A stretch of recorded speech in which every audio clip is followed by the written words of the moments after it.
Hi friends, എല്ലാവർക്കും master K അക്കാഡമിയുടെ പുതിയൊരു വീഡിയോയിലേക്ക് സ്വാഗതം. എൻ്റെ പേര് അഞ്ജന റെജി AR. അപ്പോൾ നമ്മൾ ഇന്ന് പഠിക്കാൻ പോകുന്നത് കുറച്ചധികം ചോദ്യങ്ങളിലേക്കാണ്. അപ്പോൾ നമ്മൾ ഇന്ന് ആദ്യം പരിചയപ്പെടാൻ പോകുന്നത് 10th ലെവൽ റിവിഷൻ ക്ലാസ്സിലേക്കാണ്. കുറച്ചധികം കാര്യങ്ങൾ നമുക്കിവിടെ പഠിക്കേണ്ടതായിട്ടുണ്ട്. 10th ലെവൽ പരീക്ഷകൾക്ക് ചോദിക്കുന്ന കുറച്ചധികം ചോദ്യങ്ങൾ നോക്കിയാലോ. അപ്പോൾ നോക്കാം. ഒന്നാമതായിട്ട് കൊടുത്തിരിക്കുന്ന ചോദ്യം ഇതാണ്: ധാതുക്കൾ, അയിരുകൾ എന്നിവയെ സംബന്ധിച്ച് ഇനി പറയുന്ന പ്രസ്താവനകളിൽ ഏതാണ് ശരി? അപ്പോൾ ധാതുക്കൾ, അയിരുകൾ എന്ന് പറയപ്പെടുന്ന പ്രധാനപ്പെട്ട ഒരു ടോപ്പിക്കാണ് നമ്മുടേത് 10th ലെവലിലുള്ളത്. തീർച്ചയായിട്ടും നമുക്ക് അതിൽ നിന്ന് എന്താണ് മനസ്സിലാക്കേണ്ടത്, ഇതിൽ ഏതൊക്കെയാണ് ശരി എന്നുള്ളതാണ്. നമുക്ക് ഓപ്ഷൻസ് ഒക്കെ ഒന്ന് വായിക്കാം. എല്ലാ ധാതുക്കളും അയിരുകളാണ്, എന്നാൽ എല്ലാ അയിരുകളും ധാതുക്കളല്ല. അയിരുകളിൽ അതത് ലോഹം ഉയർന്ന സാന്ദ്രതയിൽ അടങ്ങിയിരിക്കുന്നു. ധാതുക്കൾ എല്ലായ്പ്പോഴും അവയുടെ ശുദ്ധമായ രൂപത്തിൽ കാണപ്പെടുന്നു. അയിരുകൾ എല്ലായ്പ്പോഴും ലോഹമല്ല. ഇത് നമുക്കൊന്ന് പറഞ്ഞു നോക്കാം എങ്ങനെയാണെന്ന്. നമുക്കറിയാം, ഭൂമിയിൽ നിന്ന് ലോഹത്തിൻ്റെയോ അലോഹത്തിൻ്റെയോ അംശമുള്ള, ശ്രദ്ധിക്കണം, ഭൂമിയിൽ നിന്ന് ലോഹത്തിൻ്റെയും അലോഹത്തിൻ്റെയും അംശമുള്ള പദാർത്ഥങ്ങളെയും സംയുക്തങ്ങളെയും നമ്മൾ ഖനനം ചെയ്തെടുക്കാറുണ്ട്, അല്ലെങ്കിൽ നമുക്ക് ലഭിക്കാറുണ്ട്. അപ്പം ഭൂമിയിൽ നിന്ന് ലോഹത്തിൻ്റെയോ അലോഹത്തിൻ്റെയോ അംശമുള്ള പദാർത്ഥങ്ങളെയും സംയുക്തങ്ങളെയും നമുക്ക് ലഭിക്കാറുണ്ട്. അവയെ പൊതുവിൽ അറിയപ്പെടുന്ന പേര് ധാതുക്കൾ എന്നാണ്. അവയെ പൊതുവിൽ നമ്മൾ എന്തായിട്ട് അറിയപ്പെടുന്നു? ധാതുക്കൾ എന്ന് അറിയപ്പെടുന്നു. അപ്പോൾ ഓർത്ത് വെച്ചേക്കുക, അവയെ പൊതുവിൽ എന്ത് വിളിക്കുന്നു? ധാതുക്കൾ. ഭൂമിയിൽ നിന്ന് നമുക്ക് ആദ്യം കിട്ടുന്ന രൂപമാണ് ധാതുക്കൾ. ആ ധാതുക്കൾ എന്തായിരിക്കും? ശുദ്ധമായിരിക്കുമോ? അല്ല, അവ അശുദ്ധ രൂപത്തിലായിരിക്കും നമുക്ക് ലഭിക്കുക. ഓർത്ത് വെച്ചിരിക്കണം, അവ എന്ത് രൂപത്തിലാണ് നമുക്ക് ലഭിക്കുന്നത്? അശുദ്ധമായ രൂപത്തിലാണ്. അപ്പോൾ ഭൂമിയിൽ നിന്ന് ലോഹത്തിൻ്റെയോ അല്ലെന്നുണ്ടെങ്കിൽ അലോഹത്തിൻ്റെയോ അംശമുള്ള പദാർത്ഥങ്ങളെയും സംയുക്തങ്ങളെയും നമ്മൾ കോമൺലി വിളിക്കുന്ന പേര് ധാതുക്കൾ അല്ലെങ്കിൽ മിനറൽസ് എന്നാണ്. അവ നമുക്ക് പൂർണ്ണമായി ശുദ്ധമായ രൂപത്തിലാണോ ഭൂമിയിൽ നിന്ന് ലഭിക്കുന്നത്? അല്ല, അശുദ്ധമായ രൂപത്തിലാണ്. നമുക്കറിയാം, ഇനി ഈ കിട്ടുന്ന ധാതുക്കളിൽ നിന്നും നമുക്ക് എന്ത് ചെയ്യണം? നമുക്ക് അയിരിനെ കണ്ടെത്തണം. അയിരിനെ കണ്ടെത്താൻ വേണ്ടിയിട്ട് പ്രധാനമായും 3 കണ്ടീഷൻസ് ആണുള്ളത്. അതിൽ ഒന്നാമത്തെ കണ്ടീഷൻസ്, നമ്മുടെ ഈ ധാതുക്കളിൽ നമുക്ക് ചിലപ്പം പാറക്കഷ്ണങ്ങളൊക്കെ ലഭിച്ചിരിക്കുന്ന ധാതുക്കളായിരിക്കും. ഈ ധാതുക്കളിൽ സുലഭമായി ലഭിക്കുന്നത് ഏതാണെന്ന് നോക്കണം. സുലഭമായി ലഭിക്കുന്നവ ഓക്കെയാണ്. രണ്ടാമതായിട്ട്, എളുപ്പത്തിലും ചിലവ് കുറഞ്ഞ രീതിയിലും. എങ്ങനെയൊക്കെയാണ്? എളുപ്പത്തിലും ആയിരിക്കണം, പിന്നെ എങ്ങനെയായിരിക്കണം? ചിലവ് കുറഞ്ഞ രീതിയിലും ഒക്കെയാണ്. എളുപ്പത്തിലും ചെലവ് കുറഞ്ഞ രീതിയിലും ലോഹത്തെ വേർതിരിക്കാൻ കഴിയുന്നവയായിരിക്കണം. അപ്പോൾ എളുപ്പത്തിലും ചിലവ് കുറഞ്ഞ രീതിയിലും ലോഹത്തെ വേർതിരിക്കാൻ കഴിയുന്നവയായിരിക്കണം. അപ്പം എളുപ്പത്തിലും ചിലവ് കുറഞ്ഞ രീതിയിലും എന്ത് ചെയ്തിരിക്കണം? ലോഹത്തെ വേർതിരിക്കാൻ കഴിയുന്നവയായിരിക്കണം. ഇനി മൂന്നാമത്തെ കണ്ടീഷൻ, ലോഹത്തിൻ്റെ അംശം, നമ്മൾ ഏത് ലോഹമാണോ ഉപയോഗിക്കുന്നത് ആ ലോഹത്തിൻ്റെ അംശം എന്തായിരിക്കണം? കൂടുതലായിരിക്കണം. ഈ 3 കണ്ടീഷൻസ് ഉള്ള ഏതൊരു ലോഹധാതുവിനെയും നമുക്ക് എന്ത് വിളിക്കാം? ഏതൊരു ലോഹധാതുവിനെയും നമുക്ക് അയിര് എന്ന് വിളിക്കാം. എന്ത് വിളിക്കാം? അയിര്. അപ്പം നമുക്ക് ആദ്യം ഭൂമിയിൽ നിന്ന് കിട്ടിയത് ധാതുക്കളാണ്. ധാതുക്കൾ പൂർണ്ണമായും ശുദ്ധമായ രൂപത്തിലല്ല. അവയിൽ നിന്ന് നമ്മൾ എന്ത് ചെയ്യണം? അയിരിനെ കണ്ടെത്തണം. അപ്പം നമുക്ക് ഏത് മൂലകത്തിൻ്റെ അയിരിനെയാണോ കണ്ടെത്തേണ്ടത് ആ മൂലകത്തിൻ്റെ അയിരുകളിൽ ഏറ്റവും സുലഭമായിട്ടുള്ളത് കണ്ടെത്തണം. എളുപ്പത്തിലും ചിലവ് കുറഞ്ഞ രീതിയിലും അതിൽ നിന്ന് ലോഹത്തെ വേർതിരിക്കാൻ കഴിയുമുണ്ടോ നോക്കണം. പിന്നെ ലോഹത്തിൻ്റെ അംശം കൂടുതലാണോ നോക്കണം. ഈ 3 കണ്ടീഷൻസും പാലിക്കുന്നവരെ നമുക്ക് എന്ത് വിളിക്കാം? അയിര് എന്ന് വിളിക്കാൻ സാധിക്കും. ഞാൻ എൻ്റെ എക്സാമ്പിൾ പറഞ്ഞുതരാം. നമുക്ക് ഭൂമിയിൽ നിന്ന് ലഭിക്കുന്ന അലൂമിനിയത്തിൻ്റെ ധാതുക്കളെ പറയാം. ഏതൊക്കെ അറിയാം? ബോക്സൈറ്റ് ഉണ്ട്. ഏതൊക്കെയുണ്ട്? ബോക്സൈറ്റ് ഉണ്ട്. പിന്നെ ഏതുണ്ട്? ക്രയോലൈറ്റ് ഉണ്ട്. കേട്ട് പരിചയമുള്ളതൊന്നല്ലേ? ക്രയോലൈറ്റ്, ബോക്സൈറ്റ് ഉണ്ട്, ക്രയോലൈറ്റ് ഉണ്ട്. പിന്നെ ആരുണ്ട്? കൊറണ്ടത്തെ അറിയാം. കൊറണ്ടം ഒക്കെയാണ് കൊറണ്ടം. പിന്നെ കയോലിനൈറ്റ്, കൊറണ്ടം ഉണ്ട്, കയോലിനൈറ്റ് ഉണ്ട്. കയോലിനൈറ്റ്. പിന്നെ ആരെ പരിചയമുണ്ട്? അലുനൈറ്റ്. അപ്പോൾ ഏതൊക്കെയുണ്ട്? Bauxite, cryolite, corundum, kaolinite, alunite. ഇവരെ ഇത്രയും പേരെയും നമുക്ക് എന്ത് വിളിക്കാം? ധാതുക്കൾ എന്ന് വിളിക്കാം. ഇത്രയും പേരെ എന്ത് വിളിക്കാം? അലൂമിനിയത്തിൻ്റെ ധാതുക്കൾ എന്ന് വിളിക്കാം. ഇത്രയും പേര് ഒരുമിച്ച് എന്ത് വിളിച്ചു? അലൂമിനിയത്തിൻ്റെ ധാതുക്കൾ. ഈ അലൂമിനിയത്തിൻ്റെ ധാതുക്കളുടെ കൂട്ടത്തിൽ നിന്നും ഇനി അയിരിനെ കണ്ടെത്തണം. എന്തൊക്കെ കണ്ടീഷൻസ് ഉള്ളത്? ഇതിൽ സുലഭമായി ലഭിക്കുന്നത് ഏത്? ഓക്കെ, അപ്പോൾ അലൂമിനിയത്തിൽ ഏറ്റവും സുലഭമായി ലഭിക്കുന്നത് ബോക്സൈറ്റ് ആണ്. then എളുപ്പത്തിലും ചിലവ് കുറഞ്ഞ രീതിയിലും അലൂമിനിയത്തെ വേർതിരിക്കാൻ കഴിയുന്നതും എന്തിൽ നിന്നാണ്? ബോക്സൈറ്റിൽ നിന്നാണ്. ഇനി അടുത്ത, ലോഹത്തിൻ്റെ അംശം കൂടുതൽ. ഈ തന്നിരിക്കുന്നതിൽ അലൂമിനിയത്തിൻ്റെ അംശം കൂടുതലും ബോക്സൈറ്റിൽ നിന്നാണ്. അതുകൊണ്ട് ബോക്സൈറ്റിനെ മാത്രം നമുക്ക് എന്ത് വിളിക്കാം? അയിര് എന്ന് വിളിക്കാം. എന്ത് വിളിക്കാം? അയിര് എന്ന് വിളിക്കാം. നമ്മൾ എന്താ പഠിച്ചേ? അലൂമിനിയത്തിന്റെ 5 ധാതുക്കൾ ഏതൊക്കെ? Bauxite, cryolite, corundum, kaolinite, alunite. ഈ 5 ധാതുക്കളിൽ നിന്നും ബോക്സൈറ്റ് എന്ന് പറയുന്നത് അയിരാണ്. അയിരാണെന്ന് പറയാൻ കാരണം എന്താണ്? അത് സുലഭമായി ലഭിക്കുന്നവയാണ്, എളുപ്പത്തിലും ചെലവ് കുറഞ്ഞ രീതിയിലും ലോഹത്തെ വേർതിരിക്കാൻ കഴിയുന്നവയാണ്. അലൂമിനിയത്തിന്റെ അംശം, ലോഹത്തിന്റെ അംശം കൂടുതലുമായാണ് ബോക്സൈറ്റ് ആണ്. അപ്പോൾ ബോക്സൈറ്റ് എന്ന് പറയപ്പെടുന്നത് അലൂമിനിയത്തിന്റെ ധാതുവുമാണ്, അയിരുമാണ്. ഓക്കെ ആണ്. അപ്പോൾ ഒന്ന് ആലോചിച്ച് നോക്കിയേ, എല്ലാ ധാതുക്കളെയും കൂടെ കയറി നമ്മൾ അയിരെന്ന് വിളിച്ചോ? ഇല്ല. അപ്പം എല്ലാ ധാതുക്കളും എന്തല്ല? അയിരല്ല. പക്ഷേ എല്ലാ അയിരുകളും എന്തും കൂടിയാണ്? ധാതുവും കൂടിയാണ്. എല്ലാ അയിരുകളും എന്താണ്? ധാതുവും കൂടിയാണ്. അപ്പോൾ ഇത്രയും കാര്യം നമുക്ക് മനസ്സിലായി. ഇനി നമുക്ക് സ്റ്റേറ്റ്മെൻറ്റ് വായിക്കുമ്പോൾ ആൻസർ കിട്ടും. സ്റ്റേറ്റ്മെൻറ്റ് വായിക്കാം. എല്ലാ ധാതുക്കളും അയിരുകളാണ്. എല്ലാ ധാതുക്കളെയും കൂടെ നമുക്ക് അയിരെന്ന് വിളിക്കാൻ പറ്റുമോ? ഇല്ല. ഓക്കെയാണ്. എന്നാൽ എല്ലാ അയിരുകളും ധാതുക്കളല്ലെന്ന് നമ്മൾ പഠിച്ചു. എല്ലാ അയിരുകളും എന്താണ്? ധാതുക്കൾ ആണ് എന്ന് പഠിച്ചു. ഓക്കെ. അപ്പോൾ 2 സ്റ്റേറ്റ്മെൻറ്റ് എന്തായിട്ടുണ്ട്? ഒന്നാമത്തെ സ്റ്റേറ്റ്മെൻറ്റ് തെറ്റാണെന്ന് മനസ്സിലാക്കി. ഇനി അയിരുകളിൽ അതത് ലോഹം ഉയർന്ന സാന്ദ്രതയിൽ അടങ്ങിയിരിക്കുന്നു. നമ്മൾ പഠിച്ചു ലോഹത്തിൻ്റെ അംശം കൂടുതലാണ് അല്ലേ? യെസ്. അപ്പോൾ തീർച്ചയായിട്ടും അലൂമിനിയത്തിൻ്റെ അയിരായിട്ടുള്ള ബോക്സൈറ്റിൽ എന്തിൻ്റെ അംശം കൂടുതലാണ്? ലോഹത്തിൻ്റെ അംശം. അതായത് അതത് അയിരുകളിൽ ലോഹം ഉയർന്ന സാന്ദ്രതയിൽ എന്ത് ചെയ്തിരിക്കുന്നു? അടങ്ങിയിരിക്കുന്നു. അപ്പോൾ അലൂമിനിയത്തിൻ്റെ അയിരായിട്ടുള്ള ബോക്സൈറ്റിൽ അലൂമിനിയത്തിൻ്റെ അളവ് വളരെയധികം കൂടുതലാണ് എന്ന് മനസ്സിലാക്കിയിട്ടുണ്ട്. അപ്പോൾ അയിരുകളിൽ അത് ലോഹം ഉയർന്ന സാന്ദ്രതയിൽ അടങ്ങിയിരിക്കുന്നു എന്ന് പറഞ്ഞിരിക്കുന്ന സ്റ്റേറ്റ്മെൻറ്റും എന്താണ്? ശരിയാണ് എന്ന് മനസ്സിലാക്കാൻ സാധിക്കും. ഇനി അടുത്ത നോക്കാം. ധാതുക്കളെല്ലാം ഇപ്പോഴും അവയുടെ ശുദ്ധമായ രൂപത്തിൽ കാണപ്പെടുന്നു. ഭൂമിയിൽ നിന്ന് കുഴിച്ചെടുക്കുന്നവയാണ് ധാതുക്കൾ. അപ്പോൾ തീർച്ചയായും ശുദ്ധമായ രൂപത്തിലായിരിക്കുമോ? അല്ല. അവ ശുദ്ധമായ രൂപത്തിലല്ല. അതും തെറ്റായ സ്റ്റേറ്റ്മെൻ്റ് ആണ് എന്ന് മനസ്സിലാക്കാം. ഇനി അയിരുകൾ എല്ലായ്പ്പോഴും ലോഹമല്ല. അയിരുകൾ എല്ലായ്പ്പോഴും എന്തല്ല? ലോഹമല്ല എന്നുള്ളതാണ് പറഞ്ഞേക്കുന്നത്. അയിരുകളെ നമുക്ക് എന്തായിട്ട് ലോഹമായിട്ട് കരുതാൻ സാധിക്കില്ല. അയിരുകൾ എന്താണ്?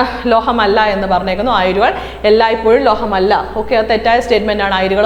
അയിരുകളിൽ നിന്ന് നമുക്ക് വേർതിരിച്ചെടുക്കാൻ മാത്രമേ ലോഹത്തെ കഴിയുകയുള്ളൂ. അപ്പോൾ അയിരുകൾ എല്ലായ്പ്പോഴും ലോഹമല്ല എന്ന് പറഞ്ഞ സ്റ്റേറ്റ്മെൻറ്റ് അവിടെ ഒരു പ്രസക്തവുമല്ല, ഒരു റൈറ്റ് ആയിട്ടുള്ള സ്റ്റേറ്റ്മെൻ്റ് അല്ല. ഓക്കെ. അതിൽ നിന്ന് നമുക്ക് ശരിയായ പ്രസ്താവന മനസ്സിലാക്കാൻ സാധിച്ചു. ശരിയായ പ്രസ്താവന ഏതാണ്? അയിരുകളിൽ അതത് ലോഹം ഉയർന്ന സാന്ദ്രതയിൽ അടങ്ങിയിരിക്കുന്നു. ഓക്കെ. ഒന്നാമത്തെ നമ്മൾ പഠിച്ചു. രണ്ടാമത്തെ ക്വസ്റ്റ്യനിലേക്ക് വരാം. അടുത്ത ക്വസ്റ്റ്യൻ ഇതാണ്. വിനാഗിരി ബേക്കിംഗ് സോഡയുമായി പ്രവർത്തിക്കുമ്പോൾ ഉണ്ടാകുന്ന വാതകത്തിന്റെ സവിശേഷതയായി വരാവുന്നവ താഴെ പറയുന്നവയിൽ ഏതാണ്? അപ്പോൾ വിനാഗിരി ബേക്കിംഗ് സോഡയുമായി പ്രവർത്തിക്കുമ്പോൾ ഉണ്ടാകുന്ന വാതകത്തിന്റെ സവിശേഷതയായി വരാവുന്നവ താഴെ പറയുന്നവയിൽ ഏതാണ്? തീ പിടിക്കുന്ന വാതകമാണ്. പിന്നെന്താണ്? വാഹനങ്ങളുടെ ടയറുകളിൽ കാറ്റടിക്കാൻ സാധാരണയായി ഉപയോഗിക്കുന്ന വാതകമാണ്. ഇത് തീ കെടുത്തുന്ന വാതകമാണ്. ഇത് രൂക്ഷഗന്ധമുള്ള വാതകമാണ്. വിനാഗിരി എന്ന് പറഞ്ഞാൽ എന്താണ്? ഒരു ആസിഡാണ്. നമുക്കറിയാം ഏത് ആസിഡാണ് വിനാഗിരിയിൽ അടങ്ങിയിരിക്കുന്നത്? നമ്മുടെ അസെറ്റിക് ആസിഡാണ് അടങ്ങിയിരിക്കുന്നത്. അതായത് CH3COOH എന്ന് പറയപ്പെടുന്ന അസെറ്റിക് ആസിഡാണ് അടങ്ങിയിരിക്കുന്നത്. പിന്നെന്താണ്? Baking soda. എന്താ ബേക്കിംഗ് സോഡ? ബേക്കിംഗ് സോഡ എന്ന് വെച്ചാൽ NaHCO3 എന്ന് വിളിക്കുന്ന നമ്മുടെ എന്താണ്? അപ്പക്കാരമാണ്. ഓക്കെ. നമ്മൾ ഓൾറെഡി പഠിച്ചിട്ടുണ്ട്. ഏതെങ്കിലും ഒരു ആസിഡും ഏതെങ്കിലും ഒരു കാർബണേറ്റും, അത് ബൈകാർബണേറ്റ് ആവാം, വെറും കാർബണേറ്റ് ആവാം, ഏതെങ്കിലും ഒരു ആസിഡും ഏതെങ്കിലും ഒരു കാർബണേറ്റും തമ്മിൽ പ്രവർത്തിച്ചാൽ എപ്പോഴും ഉണ്ടാകുന്ന വാതകമാര? കാർബൺ ഡൈ ഓക്സൈഡ് ആയിരിക്കും. ഓക്കെ. ബൈ ഹാർട്ട് ആക്കി വെച്ചു. ഏതെങ്കിലും ഒരു ആസിഡും ഏതെങ്കിലും ഒരു കാർബണേറ്റും, കാർബണേറ്റ് ബൈകാർബണേറ്റും സാധാ കാർബണേറ്റും ആകാം, ഏതെങ്കിലും ഒരു ആസിഡും ഏതെങ്കിലും ഒരു കാർബണേറ്റും തമ്മിൽ പ്രവർത്തിച്ചാൽ എപ്പോഴും ഉണ്ടാകുന്ന വാതകം അത് കാർബൺ ഡൈ ഓക്സൈഡ് ആയിരിക്കും. ആരായിരിക്കും? കാർബൺ ഡൈ ഓക്സൈഡ് ആയിരിക്കും. അപ്പോൾ കാർബൺ ഡൈ ഓക്സൈഡിന്റെ സ്വഭാവമാണ് നമ്മളോട് ചോദിച്ചിരിക്കുന്നത്. അപ്പോൾ തീർച്ചയായും ശ്രദ്ധിക്കുക. തീ പിടിക്കുന്ന വാതകമാണെന്ന്. തീ പിടിക്കുന്ന വാതകം ഏതാണ്? ഓക്സിജൻ ആണ്. അപ്പോൾ തീർച്ചയായിട്ടും ഇതുമായിട്ട് യാതൊരുവിധ ബന്ധവുമില്ല എന്ന് മനസ്സിലാക്കാം. വാഹനങ്ങളുടെ ടയറുകളിൽ കാറ്റടിക്കാൻ സാധാരണ ഉപയോഗിക്കുന്നത് നൈട്രജൻ ആണ് അല്ലെ? നൈട്രജൻ ഫില്ലിംഗ് എന്നല്ല എഴുതി വെച്ചിരിക്കുന്നത്. അപ്പം കാർബൺ ഡൈ ഓക്സൈഡുമായി യാതൊരുവിധ ബന്ധവുമില്ല. ഇനി ഇത് തീ കെടുത്തുന്ന വാതകമാണ്. തീർച്ചയായിട്ടും carbon dioxide fire extinguisher ആണ്. തീ കെടുത്തുന്ന വാതകമാണ്. തീ അണയ്ക്കാൻ സഹായിക്കുന്ന വാതകമാണ്. ഇനി അടുത്ത എന്താണ്? ഇത് രൂക്ഷഗന്ധമുള്ള വാതകമാണ്. രൂക്ഷഗന്ധം എന്ന് പറയുമ്പോൾ നമ്മുടെ മനസ്സിലേക്ക് അമോണിയ പോലുള്ളവയൊക്കെയാണ് എത്തുന്നത് അല്ലേ? അപ്പോൾ അമോണിയക്കൊക്കെ എന്താണ്? രൂക്ഷഗന്ധമുള്ള വാതകമാണ്. അപ്പോൾ കാർബൺ ഡൈ ഓക്സൈഡ് എന്ന് പറയപ്പെടുന്നതിന് രൂക്ഷഗന്ധം ഉണ്ടോ? ഇല്ല. രൂക്ഷഗന്ധം ഇല്ലാത്തവയാണ് ആര്? കാർബൺ ഡൈ ഓക്സൈഡ് എന്ന് പറയുന്നത്. അപ്പോൾ നമുക്ക് മനസ്സിലാക്കാൻ സാധിക്കും ചോദ്യത്തിൽ നിന്ന് വിനാഗിരി ഒരു ആസിഡാണ്. പിന്നെന്താണ് ബേക്കിംഗ് സോഡ ഒരു കാർബണേറ്റ് ആണ്, അതും സോഡിയം ബൈകാർബണേറ്റ് ആണ്. അത് പ്രവർത്തിക്കുമ്പോൾ ഉണ്ടാകുന്ന വാതകം ഏതാണ്? Carbon dioxide. അതിൻ്റെ സവിശേഷതകളാണ് തീ പിടിക്കുന്ന വാതകമാണ് ഏത്? തീ കെടുത്തുന്ന വാതകമാണ് ഏത്? Carbon dioxide. തീ പിടിക്കാൻ സഹായിക്കുന്ന വാതകം ഓക്സിജനും, വാഹനങ്ങളുടെ ടയറുകളിൽ നിറയ്ക്കുന്നത് എന്താണ്? നൈട്രജനും.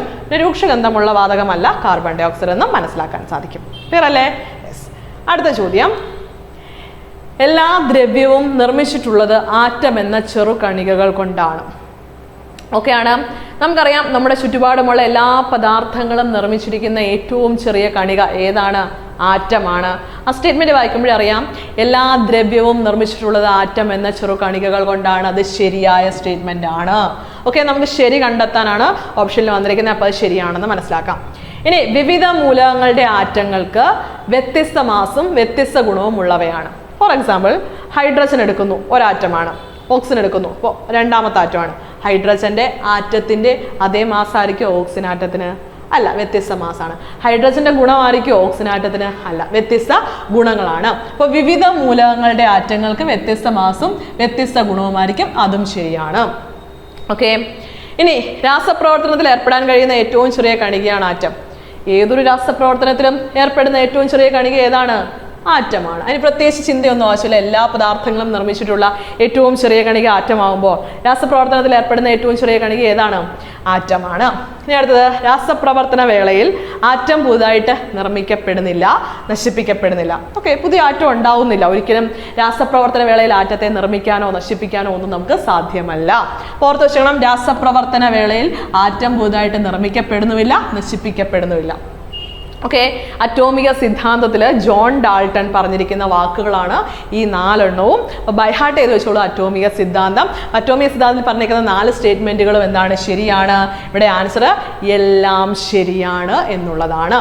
ഓക്കെ, സാധാരണ എല്ലാം ശരിയാണെന്നൊക്കെ ഉള്ളത് ഓപ്ഷൻ ഡിയിലാണ് തരുന്നത്. ഇവിടെ ഓപ്ഷൻ സിയിലുണ്ട് എല്ലാം ശരിയാണ്. വ്യക്തമായിട്ടൊന്ന് പഠിച്ചു വെച്ചേക്കുക. അറ്റോമിക സിദ്ധാന്തം ആരാ അവതരിപ്പിച്ചേ? John Dalton. മറന്നുപോലെ. ഓക്കെ, അടുത്ത ക്വസ്റ്റ്യനിലേക്ക് വരാം. അടുത്ത ചോദ്യം ഇതാണ്, എസ് ബ്ലോക്ക് പി ബ്ലോക്ക് മൂലകങ്ങളെ ചേർത്ത് പറയുന്ന പേര്. നമുക്കറിയാം ആധുനിക പീരിയോഡിക് ടേബിൾ ആരാ നിർമ്മിച്ച? Henry Moseley. ആധുനിക പീരിയോഡിക് ടേബിളിന്റെ പിതാവ് ഹെൻറി മോസ്ലി ആണ്. ഹെൻറി മോസ്ലിയുടെ പീരിയോഡിക് ടേബിളിലുള്ള മൂലകങ്ങളെ എത്ര ബ്ലോക്കുകളായിട്ടാണ് തിരിച്ചിരിക്കുന്നത്? 4 ബ്ലോക്കുകളായിട്ട് തിരിച്ചിട്ടുണ്ട്. ഏതൊക്കെയാണത്? S, P, D, F. 4 ബ്ലോക്കുകൾ എസ്, പി, ഡി, എഫ്. നമുക്കറിയാം ഇതിൽ എസിലെയും പിയിലെയും മൂലകങ്ങൾക്ക് ഒരൊറ്റ പേരാണ്. എന്താണ്? പ്രാതിനിധ്യ മൂലകങ്ങൾ എന്ന് വിളിക്കും. എസും പിയിലുമുള്ള മൂലകങ്ങളെ അറിയപ്പെടുന്ന പേര് പ്രാതിനിധ്യ മൂലകങ്ങൾ അല്ലെങ്കിൽ റെപ്രസെന്റേറ്റീവ് എലമെന്റ്സ് എന്നാണ് അറിയപ്പെടുന്നത്. അവിടെ മറ്റൊരു പേര് മാതൃകാ മൂലകങ്ങൾ എന്നാണ്. അപ്പം എസും പിയും ബ്ലോക്കിലുള്ള മൂലകങ്ങളെ അറിയപ്പെടുന്ന പേര് പ്രാതിനിധ്യ മൂലകങ്ങൾ അല്ലെങ്കിൽ റെപ്രസെന്റേറ്റീവ് എലമെന്റ്സ് എന്നാണ്. ഇനി ഡി ബ്ലോക്കിലുള്ള മൂലകങ്ങളെ എന്ത് വിളിക്കും? ഡി ബ്ലോക്കിലുള്ള മൂലകങ്ങളെ സംക്രമണ മൂലകങ്ങൾ എന്ന് വിളിക്കും. എന്ത് വിളിക്കും? ഡി ബ്ലോക്കിലുള്ള മൂലകങ്ങളെ സംക്രമണ മൂലകങ്ങൾ. എഫ് ബ്ലോക്കിലുള്ള മൂലകങ്ങളെ എന്ത് വിളിക്കും? പറഞ്ഞു, അന്തസംക്രമണ മൂലകങ്ങൾ. അന്തസംക്രമണ മൂലകങ്ങൾ എന്നറിയപ്പെടുന്നു. അന്തസംക്രമണ മൂലകങ്ങൾ എന്നറിയപ്പെടുന്നു. അപ്പൊ ആധുനിക പീരിയോഡിക് ടേബിളിലെ 4 ബ്ലോക്കുകൾ S, P, D, F. S ബ്ലോക്കിലെ മൂലകങ്ങളെ പ്രാതിനിധ്യ മൂലകങ്ങൾ അല്ലെങ്കിൽ റെപ്രസെന്റേറ്റീവ് എലമെന്റ്സ് അല്ലെങ്കിൽ മാതൃകാ മൂലകങ്ങൾ. പി ബ്ലോക്കിലുള്ള മൂലകങ്ങൾക്കും സെയിം പേര് തന്നെയാണ്, പ്രാതിനിധ്യ മൂലകങ്ങൾ അല്ലെങ്കിൽ മാതൃകാ മൂലകങ്ങൾ അല്ലെങ്കിൽ റെപ്രസെന്റേറ്റീവ് എലമെന്റ്സ്. ഡി ബ്ലോക്കിലുള്ള മൂലകങ്ങളാണ് ട്രാൻസിഷൻ എലമെന്റ്സ് അല്ലെങ്കിൽ സംക്രമണ മൂലകങ്ങൾ. എഫ് ബ്ലോക്കിലുള്ള മൂലകങ്ങളാണ് അന്തസംക്രമണ മൂലകങ്ങൾ, ഇന്നർ ട്രാൻസിഷൻ എലമെന്റ്സ്. ഓക്കെയാണ്. ഇനി അടുത്തത് ഒന്നാമത്തെ ചോദ്യം കഴിഞ്ഞിരിക്കുകയാണ്. ഇനി രണ്ടാമത്തത്. പിന്നെ എസ് ബ്ലോക്കിന്റെ കാര്യം പറയുമ്പോൾ ലോഹങ്ങൾ വരില്ലേ? ഇല്ല, എസ് ബ്ലോക്കിൽ ലോഹങ്ങൾ മാത്രമല്ല അലോഹങ്ങളായിട്ടുള്ള ഹൈഡ്രജനും ഹീലിയവും ഉണ്ട്. അപ്പോൾ എസ് ബ്ലോക്കിന്റെ പേരായിട്ട് എന്ത് വരില്ല? പിന്നെ ലോഹങ്ങൾ വരില്ല. പി ബ്ലോക്കിനും നമുക്കറിയാം ലോഹങ്ങളും അലോഹങ്ങളും ഉപലോഹങ്ങളും ഉണ്ട്, ലോഹങ്ങൾ വരില്ല. ഇനി സി കൊടുത്തേക്കുന്ന അലോഹങ്ങൾ നമുക്കറിയാം എസ് ബ്ലോക്കിൽ ലോഹങ്ങളും അലോഹങ്ങളും ഉണ്ട്. അപ്പോൾ എസ് ബ്ലോക്കിനെ അലോഹങ്ങൾ എന്ന് വിളിക്കാൻ പറ്റില്ല. പി ബ്ലോക്കിൽ ലോഹങ്ങളും അലോഹങ്ങളും ഉപലോഹങ്ങളും ഉള്ളതുകൊണ്ടും പി ബ്ലോക്കിനെ അലോഹങ്ങൾ എന്ന് വിളിക്കാൻ സാധ്യമല്ല. ഓക്കെ, അതുകൊണ്ട് ആൻസർ റൈറ്റ് ആയിട്ടുള്ള ഏതാണ്? പ്രാതിനിധ്യ മൂലകങ്ങളാണ്. ഇനി അടുത്തത് ലോഹങ്ങൾ നേർപ്പിച്ച ആസിഡുമായി പ്രവർത്തിക്കുമ്പോൾ ഉണ്ടാകുന്ന വാതകം. മുമ്പേ നമ്മൾ പഠിച്ചു, ഏതെങ്കിലും ഒരു ആസിഡ് കാർബണേറ്റോ ബൈകാർബണേറ്റോ ആയിട്ട് പ്രവർത്തിച്ച് കഴിയുമ്പോൾ കാർബൺ ഡൈ ഓക്സൈഡ് ഉണ്ടാകുമെന്ന് പഠിച്ചു. അതുപോലെ പഠിച്ചു വെക്കേണ്ട എന്നാണ്, ഏതെങ്കിലും ഒരു ലോഹം ആസിഡുമായിട്ട് പ്രവർത്തിക്കുന്നു, അല്ലെങ്കിൽ ഏതെങ്കിലും ഒരു ആസിഡ് ലോഹവുമായി രാസപ്രവർത്തനത്തിൽ ഏർപ്പെട്ടാൽ എപ്പോഴും ഉണ്ടാകുന്ന വാതകം ഹൈഡ്രജൻ ആയിരിക്കും. ബൈ ഹാർട്ട് ചെയ്ത് വെച്ചോണേ. അപ്പൊ ഏതെങ്കിലും ഒരു ആസിഡ് ലോഹവുമായി പ്രവർത്തിച്ചാൽ ഉണ്ടാകുന്ന വാതകം ഏതാണ്? ഹൈഡ്രജൻ ആണ്. ചോദ്യം, ലോഹങ്ങൾ നേർപ്പിച്ച ആസിഡുമായി പ്രവർത്തിക്കുമ്പോൾ ഉണ്ടാകുന്ന വാതകം ഏതാണ്? ഹൈഡ്രജൻ ആണ്.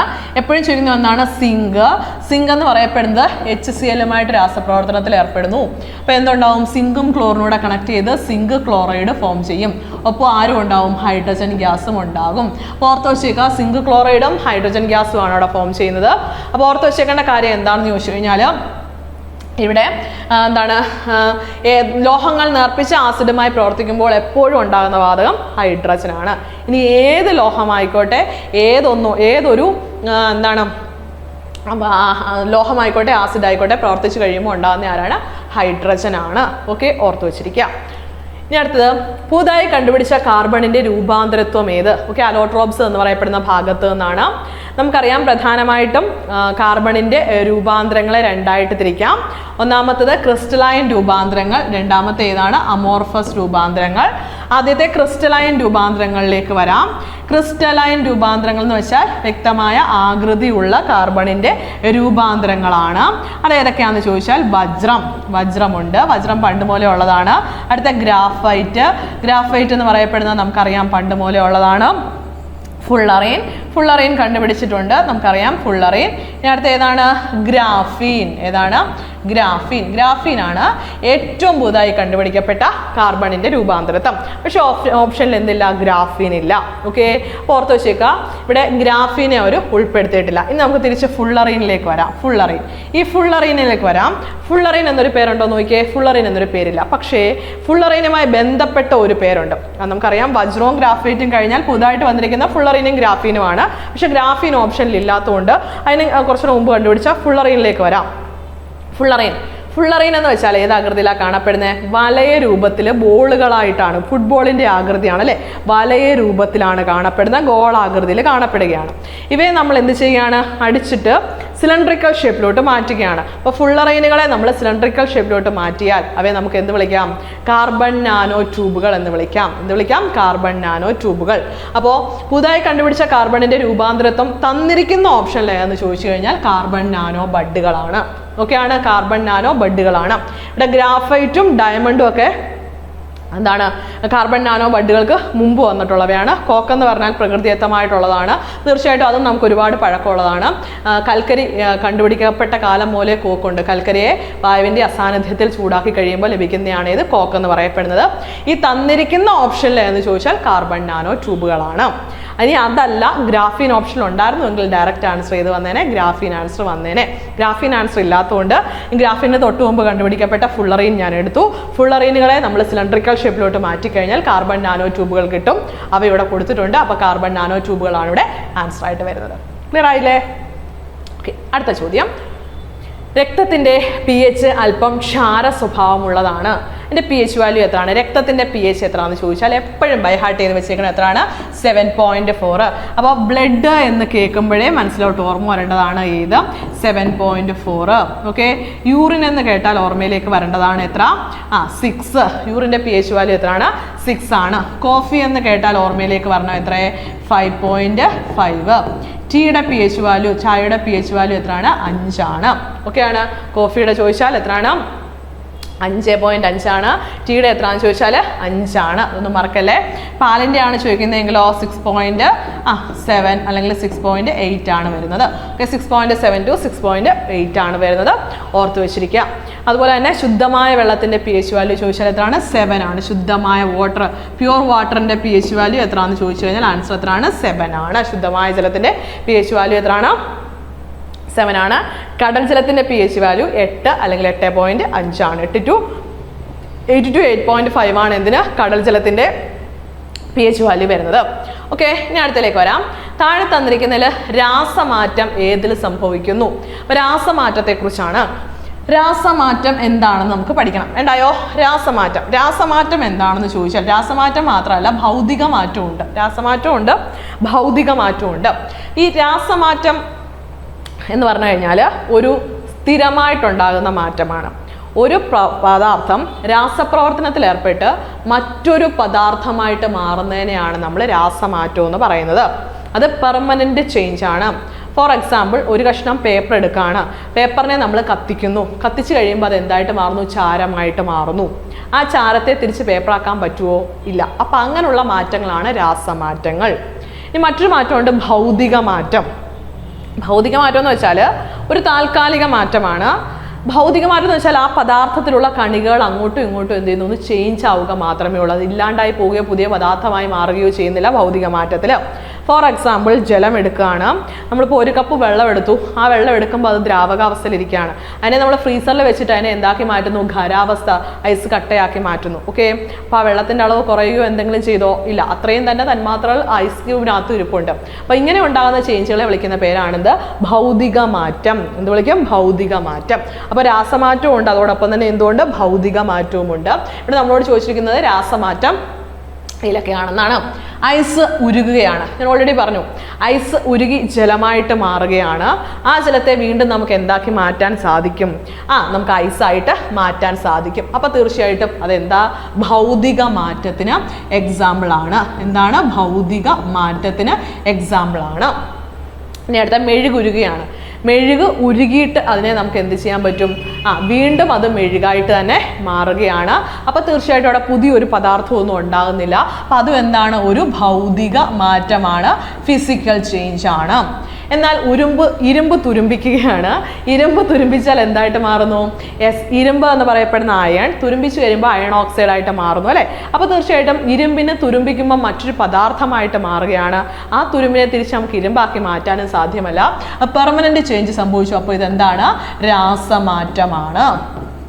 ഇനി മുട്ട തിളയ്ക്കുന്നത്. ഓക്കെ, മുട്ട എന്ന് പറയപ്പെടുന്നത് നമുക്കറിയാം ഒരു ലിക്വിഡ് സ്റ്റേറ്റിലിരിക്കുന്ന ഒരു സംഭവമാണ്. അതിൻ്റെ ഉൾവശം ലിക്വിഡ് സ്റ്റേറ്റിലിരിക്കുകയാണ്.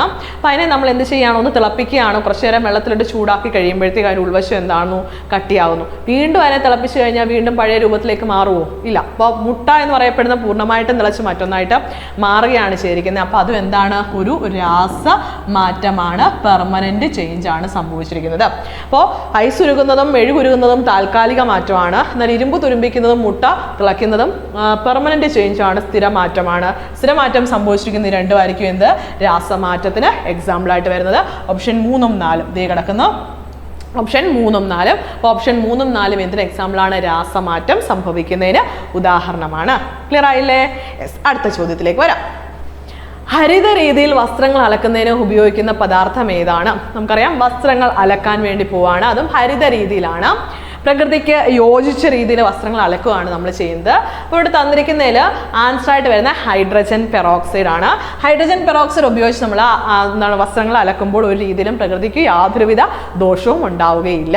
ഓക്കെ, പിന്നെ കൊടുത്തേക്കുന്ന ബ്ലീച്ചിങ് പൗഡർ ആണ്. ബ്ലീച്ചിങ് പൗഡർ, പിന്നെ കാർബൺ ഡൈ ഓക്സൈഡിൻ്റെ ദ്രാവകം, പെട്രോളിയം ഉൽപ്പന്നങ്ങൾ, ഇതെല്ലാം ഒഴിവാക്കി കഴിഞ്ഞാൽ നമുക്ക് ആൻസറിലേക്ക് വരാം. ഹൈഡ്രജൻ പെറോക്സൈഡ് ഹരിത രീതിയിൽ വസ്ത്രങ്ങൾ അലക്കുന്നതിന് ഉപയോഗിക്കുന്ന പദാർത്ഥമാണിത്, ഹൈഡ്രജൻ പെറോക്സൈഡ്.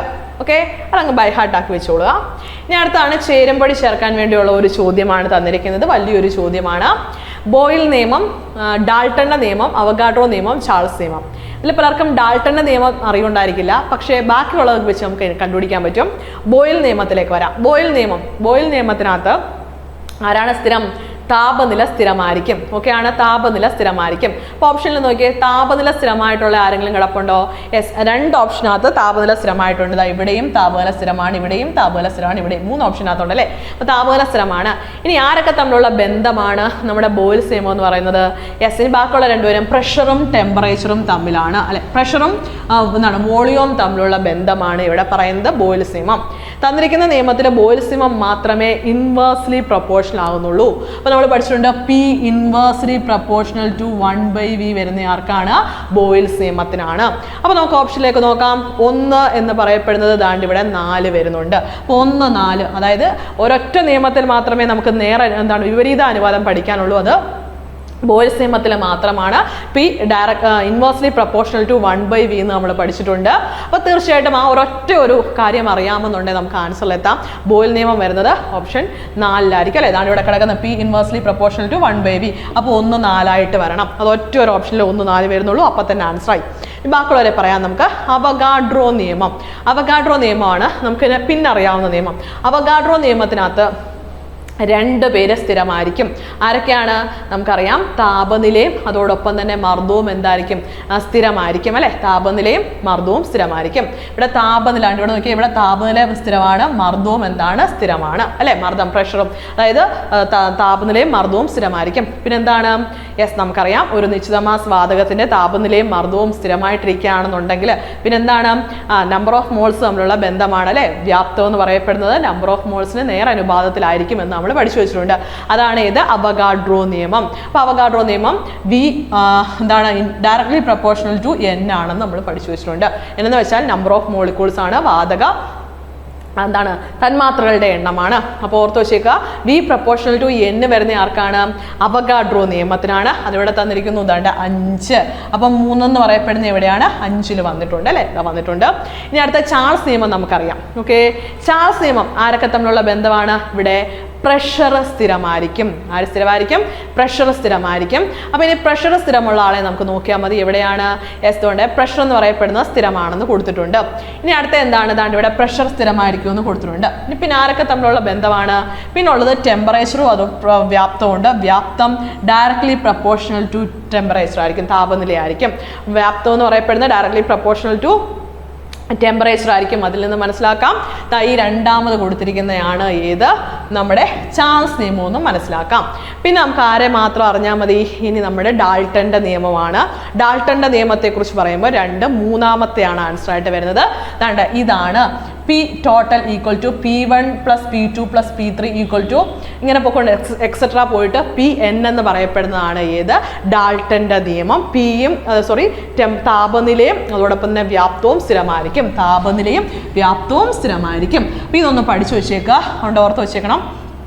2 എന്ന് പറയപ്പെടുന്ന ഡാൾട്ടന്റെ നിയമം ഒന്ന് ഓർത്ത് വെച്ചേക്കാം. അപ്പോൾ ഡാൾട്ടന്റെ നിയമം നമുക്ക് ഓൾറെഡി ചോദിച്ചു കഴിഞ്ഞിരിക്കുന്നു. അപ്പോൾ എപ്പോഴെങ്കിലുമൊക്കെ ക്വസ്റ്റ്യൻ പേപ്പറിൽ വരാം.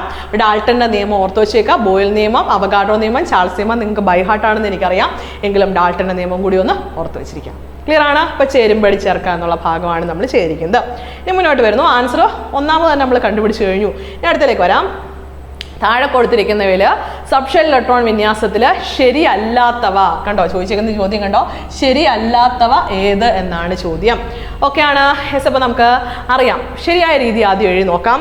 ഏതാണ് ശരിയായ രീതി എന്ന് വെച്ചാൽ 1s 2 പേര് 2s 2sൽ നമുക്ക് 4 സബ്ഷെല്ലുകളുണ്ട്. ഏതൊക്കെ? S, P, D, F. എസിൽ മാക്സിമം 2 ഇലക്ട്രോൺസ് നിറയ്ക്കാം, പിയിൽ 6 ഇലക്ട്രോൺസ് നിറയ്ക്കാം, ഡിയിൽ 10 ഇലക്ട്രോൺസ് നിറയ്ക്കാം, എഫിൽ 14 ഇലക്ട്രോൺസ് നിറയ്ക്കാം. ഇത് ഓർമ്മ വേണം കേട്ടോ. അപ്പോൾ 1s2 2s2 2s2 കഴിഞ്ഞാൽ 2p6 അല്ലേ? 1s 2s 2p. അടുത്ത 3s 3p 4s 3d. ഈ രീതിയിലല്ലേ പോകുന്നത്? അപ്പോൾ ഈ രീതിയിലാണ് പോകുന്നത്. 1s 2s 2p 3s 3p 4s 3d. ഈ ക്രമമുള്ളവരെ ആദ്യം നോക്കിയേ. എല്ലായിടത്തും 1s ആദ്യമുണ്ട്, രണ്ടാമത് 2s ഉണ്ട്, പിന്നെ 2p ഉണ്ട്. ആ രീതിയിൽ കണ്ടുപിടിക്കാൻ പറ്റില്ല. ഇനി ഇലക്ട്രോൺസിൻ്റെ എണ്ണം നോക്കാം. 1s 2 പേര്, 2s 2 പേര്, 2p 7. പിയിൽ മാക്സിമം എത്ര ഇലക്ട്രോൺസേ പറ്റത്തുള്ളൂ? 6 ഇലക്ട്രോൺസേ പറ്റത്തുള്ളൂ. അപ്പോൾ ഒന്നാമത്തെ ഓപ്ഷൻ തെറ്റാണ്. അപ്പോൾ 1 വരുന്നവരെല്ലാം നമുക്കൊന്ന് നോക്കി വെക്കാം. ശരിയല്ലാത്തോ കണ്ടുപിടിക്കാൻ വേണ്ടി പറയുമ്പോൾ 1 ഉള്ള ഓപ്ഷൻസ് ആയിരിക്കും ആൻസർ ആയിട്ട് വരിക. അപ്പോൾ ഓപ്ഷൻ എയും ഓപ്ഷൻ ബിയും ആൻസറായി വരികയില്ല. ഇനി അടുത്തത് നോക്കാം.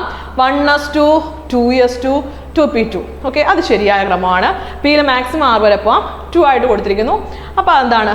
ശരിയായിട്ടുള്ളതാണ്. അപ്പോൾ അതവിടെ കിടക്കട്ടെ. അടുത്തത് 1s2 2s2 2p6 3s2 3p6 4s1 3d1. ഇങ്ങനെ എഴുതിയാലും എന്താണ്?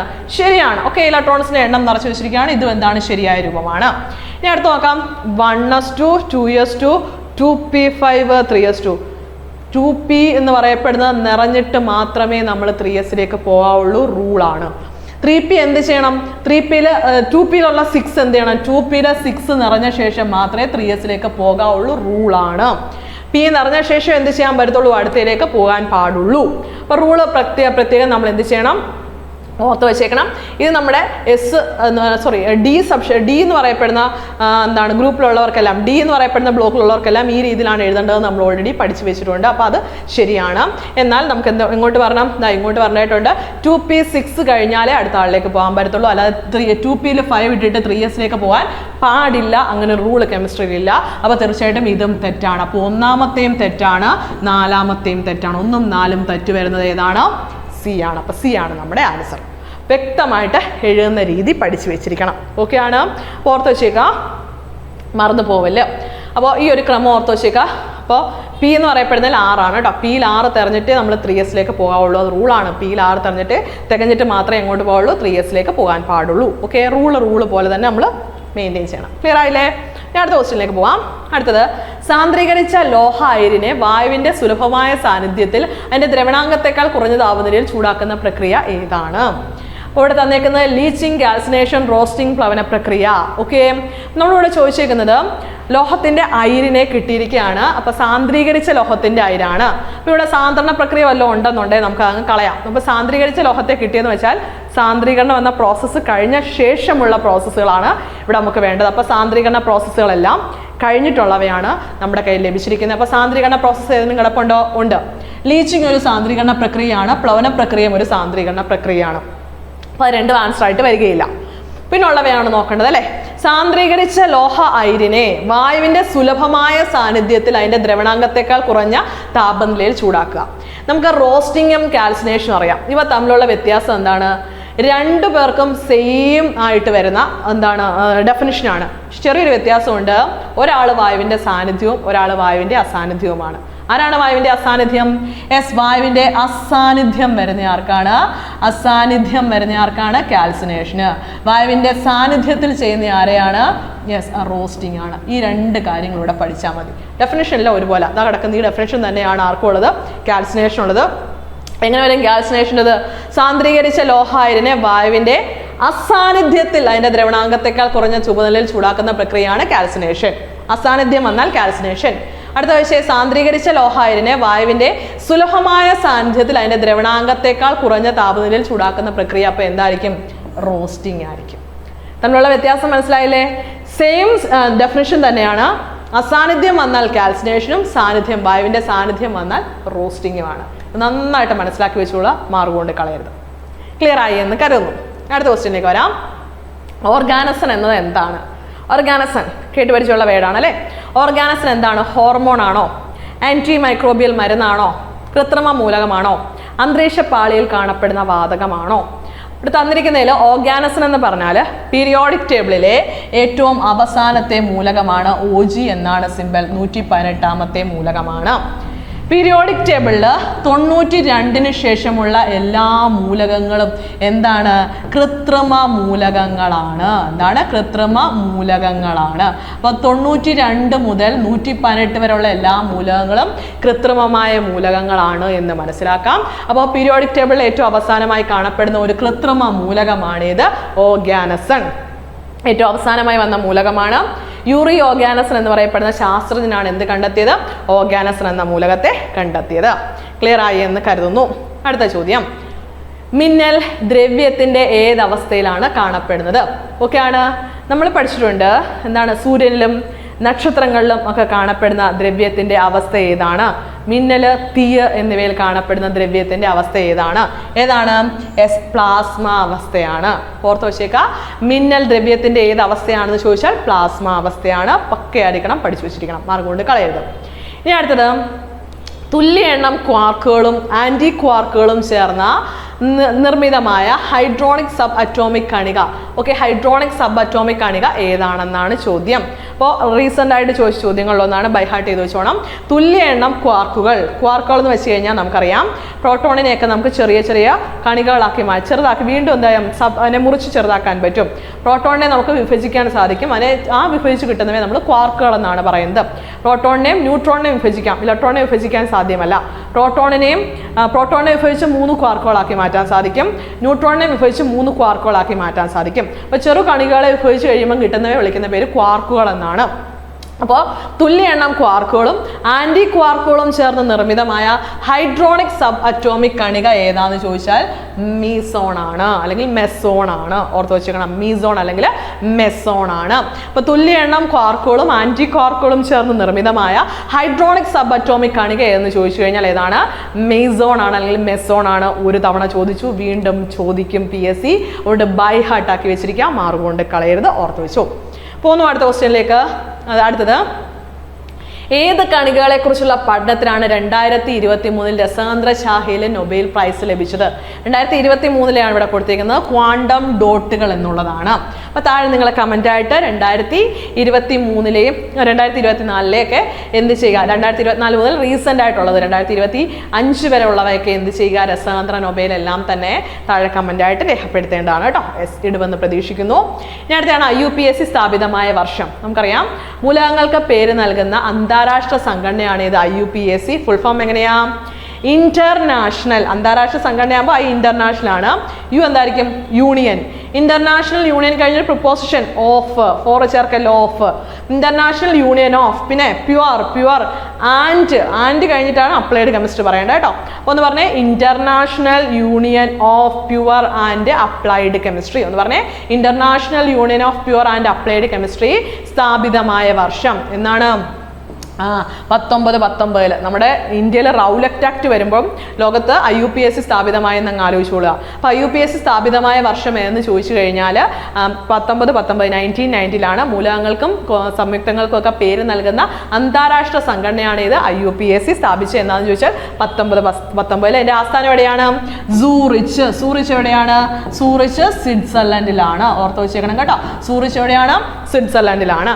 ഓർത്ത് വെച്ചേക്കാം, IUPAC സ്ഥാപിതമായ വർഷം 1919 അത് സ്ഥാപിച്ചത്. എവിടെയാണെന്ന് ചോദിച്ചാൽ സൂറിച്ചിലാണ്, സ്വിറ്റ്സർലൻഡിലാണ്. ഈ IUPAC രൂപീകരിച്ചതിൻ്റെ 100ാം വാർഷികമായിരുന്നു എന്ന് 2019. അതിനെ നമ്മൾ എന്തായിട്ട് ആചരിച്ചു? International year of periodic table, അന്താരാഷ്ട്ര പീരിയോഡിക് ടേബിൾ വർഷമായിട്ട് ആചരിച്ചു. International year of periodic table 2019 എന്തായിരുന്നു? International year of periodic table. ഓർത്ത് വെച്ചേക്കണം, international year of periodic table ആയിട്ട് ആചരിച്ച വർഷം 2019 ആണ്. 1919 നമ്മുടെ IUPAC രൂപീകരിച്ചത്. ക്ലിയർ അല്ലേ? യെസ്. അടുത്ത ക്വസ്റ്റ്യൻ. യെസ്, 2023 ഭൗതിക ശാസ്ത്ര നൊബേൽ പുരസ്കാരം ലഭിച്ച വ്യക്തിയാരെന്ന് ചോദിച്ചാൽ ഇവിടെ തന്നിരിക്കുന്ന ഓപ്ഷനിൽ നിന്നും ക്ലോഡിയ ഗോൾഡിൽ എന്ന് പറയപ്പെടുന്ന ശാസ്ത്രജ്ഞനാണ്. ഓർത്ത് വെച്ചേക്കാം. നമ്മുടെ അടുത്ത ചോദ്യം, അക്വാ റീജിയ രാജകീയ വെള്ളം എന്ന് വിളിക്കുന്നതിന് പിന്നിലുള്ള കാരണം? അക്വാ റീജിയ നമ്മൾ എന്താ വിളിക്കുന്നത്? യെസ്, അതായത് റോയൽ വാട്ടർ അല്ലെങ്കിൽ റോയൽ ലിക്വിഡ്, രാജകീയ ദ്രാവകം, രാജകീയ ജലം എന്നൊക്കെ വിളിക്കുന്ന ആരെയാണ്? അക്വാ റീജിയ ആണ്. അത് വിളിക്കുന്നതിനുള്ള കാരണം എന്താണെന്ന് ചോദിക്കുകയാണ്. ഓപ്ഷൻ: സ്വർണത്തെ ലയിപ്പിക്കാനുള്ള കഴിവ്, മഞ്ഞ നിറമുള്ള ദ്രാവകം, രാജകീയ ആസിഡിൽ അത് അടങ്ങിയിരിക്കുന്നു. അതിലടങ്ങിയിരിക്കുന്ന ആസിഡിന്റെ അനുപാതം 3:1 ആണ്. ഓക്കെ, അല്ലെ രാജകീയ വെള്ളം എന്ന് വിളിക്കാൻ ഒറ്റ കാരണമേ ഉള്ളൂ, സ്വർണത്തെ ലയിപ്പിക്കാനുള്ള കഴിവ്. മറ്റാർക്കും സാധിക്കാത്ത എന്തോ ആർക്ക് സാധിക്കുന്നുണ്ട്? അക്വാ റീജിയക്ക് സാധിക്കുന്നുണ്ട്. അക്വാ റീജിയ എന്ന് പറഞ്ഞാൽ നമ്മുടെ ഹൈഡ്രോക്ലോറിക് ആസിഡ് HCl ഉണ്ടോ, മൂന്ന് വരുന്നുണ്ട്. HCl-ഉം അതോടൊപ്പം തന്നെ എന്താണ്? HNO3-യും. അപ്പോൾ ഓർത്ത് വെച്ചേക്കുക, ഹൈഡ്രോക്ലോറിക് ആസിഡും നൈട്രിക് ആസിഡും 3:1 എന്ന റേഷ്യോയില് ചേർന്നിട്ടാണ് ആരെ നിർമ്മിച്ചെടുക്കുക?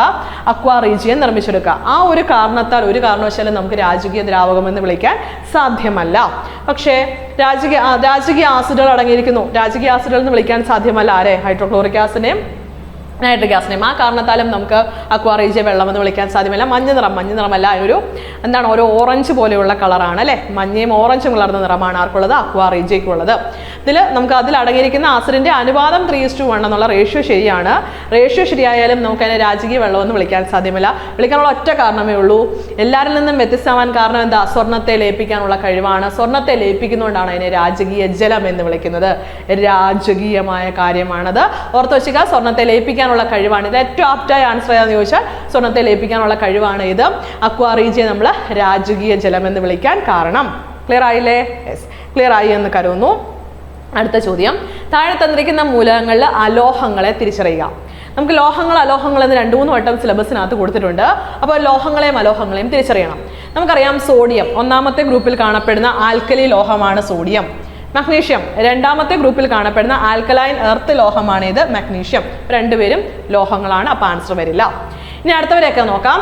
ഇവിടെ കൊടുത്തേക്കുന്ന സിലിക്കണും ജെർമേനിയവും ഉപലോഹങ്ങളാണ്, അലോഹങ്ങളല്ല. അലോഹങ്ങളുടെ സ്വഭാവം കാണിക്കുന്നുണ്ടെങ്കിൽ അവർക്ക് വ്യക്തമായ പേരുണ്ട്, ഉപലോഹങ്ങളാണ്. ഇനി അടുത്തത് ബേരിയവും റേഡിയവും ആൽക്കലൈൻ എർത്ത് ലോഹങ്ങളാണ്. രണ്ടാമത്തെ ഗ്രൂപ്പിൽ കാണപ്പെടുന്ന പീരിയോഡിക് ടേബിളിലെ രണ്ടാമത്തെ ഗ്രൂപ്പിൽ കാണപ്പെടുന്ന ആൽക്കലൈൻ എർത്ത് ലോഹങ്ങളാണ് ആര്? ബേരിയവും റേഡിയവും. ഇനി ചോദിച്ചേക്കുന്നത് എന്താ?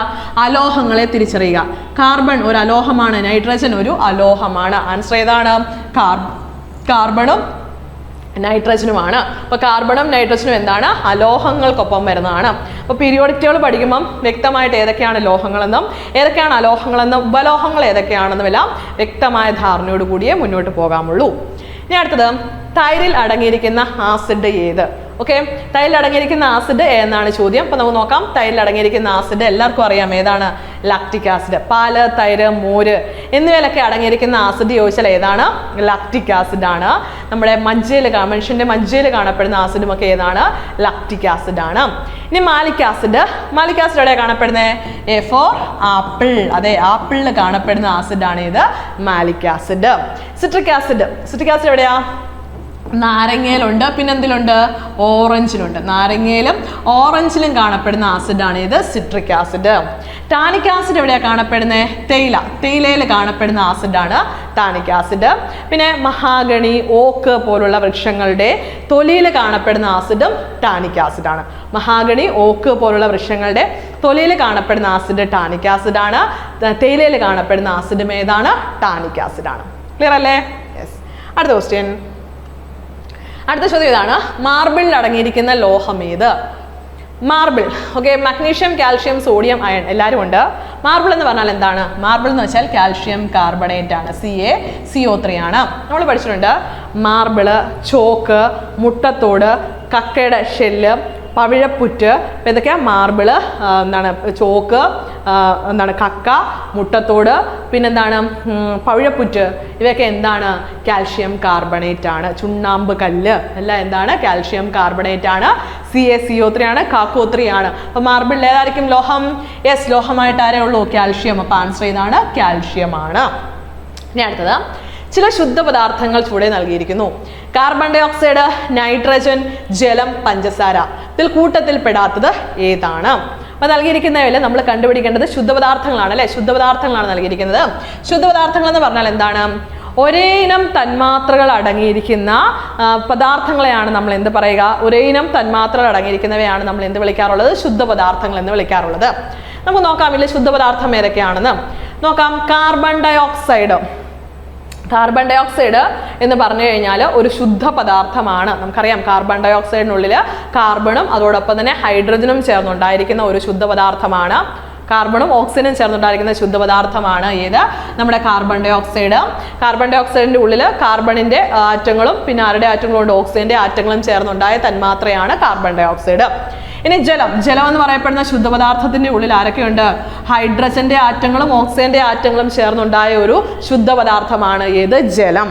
പഞ്ചസാര C12, H22O11 ഒക്കെയാണ്. ഇതിനകത്ത് ഏതൊക്കെ ആറ്റങ്ങളുണ്ട്? കാർബൺ ആറ്റവും ഹൈഡ്രജൻ ആറ്റവും ഓക്സിജൻ ആറ്റവും ചേർന്നുണ്ടായ ഒരു തന്മാത്രയാണ് ഏത്? പഞ്ചസാര. പഞ്ചസാര എന്താണ്? ഒരു ശുദ്ധപദാർത്ഥമാണ്. നൈട്രജന്റെ ഉള്ളിൽ 2 നൈട്രജൻ ആറ്റങ്ങൾ കമ്പൈൻ ചെയ്ത് നൈട്രജൻ എന്ന തന്മാത്ര ഉണ്ടായിരിക്കുന്നു. നൈട്രജന്റെ ഉള്ളിൽ നൈട്രജന്റെ തന്മാത്രകളെ ഉള്ളൂ. നൈട്രജനും എന്താണ്? ശുദ്ധപദാർത്ഥമാണ്. അപ്പോൾ 4 പേരും ശുദ്ധപദാർത്ഥമാണ്. ഇതിൽ ഒരേ ഇനം തന്മാത്രകൾ മാത്രം ചേർന്നിട്ടുള്ള ഒരു തന്മാത്രയെ നമുക്ക് കാണാൻ സാധിക്കും. അതേതാണ്? നൈട്രജന്റെ ഉള്ളിൽ ഒരേ തരത്തിലുള്ള നൈട്രജന്റെ ആറ്റങ്ങൾ മാത്രമേ ഉള്ളൂ അല്ലെ? വേറെ ഏതെങ്കിലും ആറ്റങ്ങളുണ്ടോ? ഇല്ല. അപ്പൊ നൈട്രജന്റെ ഉള്ളിൽ നൈട്രജന്റെ ആറ്റങ്ങൾ മാത്രം ചേർന്നുണ്ടായ തന്മാത്ര ആയതുകൊണ്ട് നൈട്രജൻ എന്താണ്? വ്യത്യസ്തമാണ്. ഈ ശുദ്ധപദാർത്ഥമായ കാർബൺ ഡൈ ഓക്സൈഡിനകത്ത് കാർബണിന്റെ ആറ്റവും ഓക്സിജന്റെ ആറ്റവും ഉണ്ട്. വ്യത്യസ്തമായ ആറ്റങ്ങൾ ചേർന്നുണ്ടായ ശുദ്ധപദാർത്ഥമാണ് ഇത് കാർബൺ ഡൈ ഓക്സൈഡ്. ഇവിടെ ഹൈഡ്രജന്റെ ആറ്റവും ഓക്സിജന്റെ ആറ്റവും ഉണ്ട്. വ്യത്യസ്തമായ ആറ്റങ്ങൾ ചേർന്നുണ്ടായ ശുദ്ധപദാർത്ഥമാണ് ഇത് ജലം. ഇവിടെ പഞ്ചസാരയിൽ കാർബണും ഹൈഡ്രജനും ഓക്സിജനും ഉണ്ട്. ഇവ എല്ലാവരും ചേർന്നുണ്ടായ ശുദ്ധപദാർത്ഥമാണ് ഇത് പഞ്ചസാര. അപ്പോൾ നൈട്രജന്റെ ഉള്ളിൽ നൈട്രജന്റെ ആറ്റങ്ങൾ മാത്രമേ ഉള്ളൂ. അപ്പോൾ നൈട്രജൻ എന്താണ്?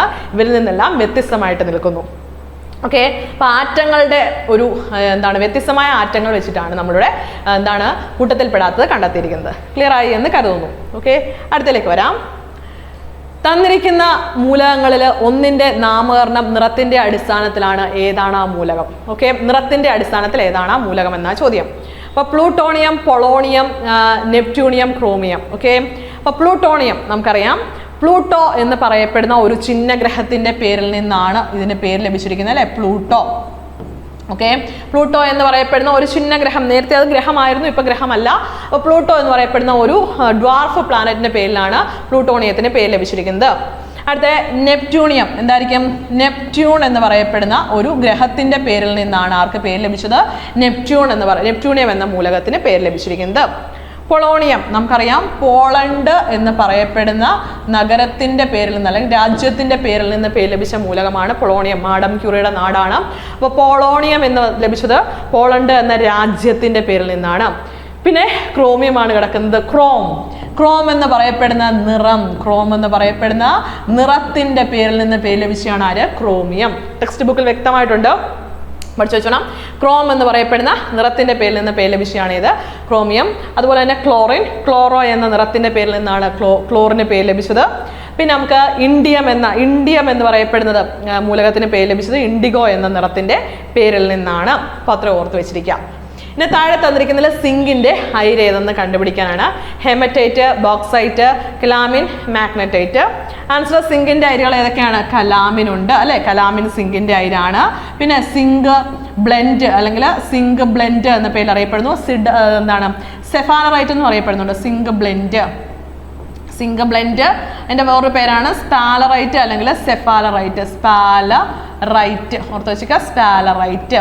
പിന്നെ നമുക്കറിയാം സിങ്കിൻ്റെ മറ്റൊന്നാണ് സിൻസൈറ്റ്. എന്താണ് സിൻസൈറ്റ്? ഇതെല്ലാം സിങ്കിൻ്റെ ധാതുക്കളാണ് അല്ലെങ്കിൽ അയിരുകളാണ്. ഹെമറ്റൈറ്റ് എന്തിൻ്റെയാണ്? അയണിൻ്റെയാണ്. ബോക്സൈറ്റ് അലൂമിനിയത്തിൻ്റെയാണ്. മാഗ്നറ്റൈറ്റ് നമ്മുടെ അയണിൻ്റെയാണ്. ഇതിൻ്റെയാണ്? അയണിൻ്റെയാണ്. ഓക്കെ, ഓർത്ത് വെച്ചേക്കാം. ഇനി മാഗ്നസൈറ്റ് ആണെങ്കിലും മഗ്നീഷ്യത്തിൻ്റെയാണ് കേട്ടോ. മാഗ്നസൈറ്റ് മഗ്നീഷ്യമാണ്. അപ്പോൾ അയിര് ധാതുക്കൾ എന്ന ഭാഗം നന്നായി പഠിച്ചിട്ട് പോവാം. ഓക്കെ, അടുത്ത ക്വസ്റ്റ്യനിലേക്ക് വരാം. തന്നിരിക്കുന്നവയിൽ ക്രിസ്റ്റൽ ആകൃതി ഇല്ലാത്ത കാർബണിൻ്റെ രൂപാന്തരം ഏത്? ക്രിസ്റ്റൽ ആകൃതി നമ്മൾ മുമ്പേ പറഞ്ഞു വന്നു. ക്രിസ്റ്റൽ ആകൃതി എന്ന് പറഞ്ഞു കഴിഞ്ഞാൽ വ്യക്തമായ ആകൃതിയുള്ള കാർബണിൻ്റെ രൂപാന്തരങ്ങളാണ്. 4 രൂപങ്ങളാണ് പ്രധാനമായും ആകൃതി ഉള്ളവ. ഏതൊക്കെയാണ്? വജ്രം, ഗ്രാഫൈറ്റ്, ഫുള്ളറിൻ, ഗ്രാഫീൻ. വ്യക്തമായ ആകൃതിയുള്ള 4 രൂപങ്ങളെ കാർബണിനുള്ളൂ. ഏതൊക്കെ? വജ്രം, ഗ്രാഫൈറ്റ്, ഫുള്ളറിൻ, ഗ്രാഫീൻ. ദാണ്ട് കിടക്കുന്നു വജ്രം, ഗ്രാഫൈറ്റ്, ഫുള്ളറിൻ എല്ലാവരും ഉണ്ട്. വ്യക്തമായ ആകൃതി ഇല്ലാത്ത ആരാ? കൽക്കരി. നമുക്കറിയാം റോഡ് ടാർ ചെയ്യാൻ ഉപയോഗിച്ചിരിക്കുന്ന ബിറ്റുമിനസ് കൽക്കരിയാണ്. അതിന് വ്യക്തമായ ആകൃതി ഉണ്ടോ? ഇല്ല. അപ്പോൾ വ്യക്തമായ ആകൃതി ഇല്ലാത്ത കാർബണിൻ്റെ രൂപാന്തരം എന്ന് ചോദിച്ചുള്ളത് കൽക്കരിയാണ്. ഇനി അടുത്തൊരു ചോദ്യം, ഞാൻ ഓൾറെഡി പറഞ്ഞ ഒരു ചോദ്യമാണ്, നിങ്ങൾക്ക് പെട്ടെന്ന് ചെയ്യാം.